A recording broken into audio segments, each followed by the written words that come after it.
इस चैनल पर आपको रिसर्च पर आधारित सही जानकारी मिलेगी। एसिड रिफ्लक्स या एसिडिटी की समस्या होने पर दिन में जितनी बार खाना खाया जाता है उतनी बार गले में जलन महसूस होती है और इस जलन से काफी तकलीफ होती है। दवाइयाँ लेने से एसिड रिफ्लक्स कुछ देर के लिए कम हो जाता है लेकिन ठीक नहीं हो पाता। इसलिए कुछ लाइफस्टाइल चेंजेस फॉलो करके आप एसिडिटी या एसिड रिफ्लक्स को ठीक कर सकते हैं।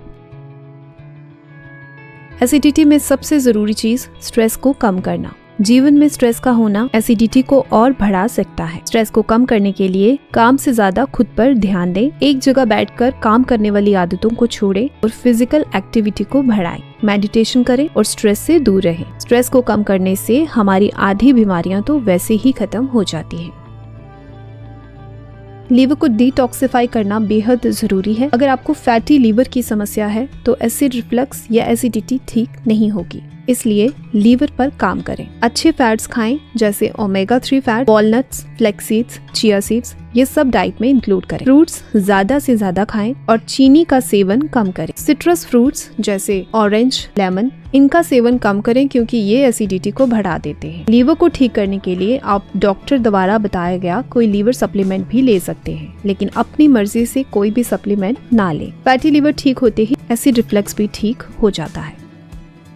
अगर आपको व्हीट या ग्लूटेन की एलर्जी है तो व्हीट से बनी रोटी खाते ही एसिडिटी और बढ़ जाती है, इसलिए कुछ देर के लिए व्हीट को बंद कर दें या दिन में एक बार ही खाएं। व्हीट की जगह होल ग्रेन्स लिए जा सकते हैं और बाकी के टाइम राइस दाल खाया जा सकता है। दाल भी एक स्पेसिफिक तरीके से खाएं। पहले दाल को अच्छे से उबाल लें, फिर उसका कुछ हिस्सा निकालकर बची हुई दाल में बेसिक सा तड़का लगाएं, जिसमें मिर्ची और तेल का इस्तेमाल कम मात्रा में करें। फिर जो आपने उबली हुई दाल निकाली थी उसमें तड़के वाली दाल मिलाकर राइस के साथ खाएं। इसे आप लगभग 2 हफ्ते तक करें। एसिड रिफ्लक्स या एसिडिटी में काफी आराम मिलता है।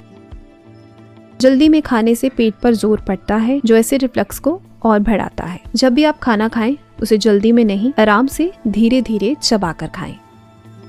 खाना खाने के तुरंत बाद लेटने से बचें। खाना खाने के बाद 15 मिनट वॉक करें। अगर वॉक नहीं करना चाहते तो बैठ जाएं, लेकिन लेटने से बचें। अजवाइन को हल्का तवे पर भूनकर उसमें काला नमक मिलाकर इसे खाना शुरू करें। इसे भी 2 हफ्ते तक लगातार किया जा सकता है, पर अगर आपका बीपी हाई रहता है तो नमक लेने से बचें। खाली अजवाइन का सेवन करें। एक साथ ज्यादा मात्रा में खाना खाने से भी एसिडिटी बढ़ती है। छोटी क्वांटिटी में खाने की कोशिश करें। बड़े 3 मील्स की जगह छोटे 4 मील्स खाएं, जिससे पेट पर जोर ना पड़े। एसिडिटी होने पर आयरन सप्लीमेंट्स एसिडिटी को बढ़ाते हैं, इसलिए कोशिश करें कि आयरन को नेचुरल सोर्सेज से लेने की कोशिश करें, जैसे बीट रूट, खजूर। ये एडवाइस प्रेग्नेंट वुमेन के लिए नहीं है, उनके लिए ये सप्लीमेंट्स लेना जरूरी है। रूटीन में 30 मिनट एक्सरसाइज करें, जिसमें वॉक, योगा, रनिंग किया जा सकता है। अगर आपके पास टाइम कम है तो एक दिन छोड़कर एक्सरसाइज करें, लेकिन ध्यान रहे योगा के कुछ आसन जिसमें शरीर आगे की ओर झुकता है उन्हें कुछ देर के लिए ना करें, उससे एसिडिटी और बढ़ती है। रात को खाना 7 या 8 बजे तक खा लें। उसके बाद रात को कुछ न खाएं और देर रात तक स्नैक्स खाने से बचें, वरना एसिडिटी की समस्या कभी ठीक नहीं होगी।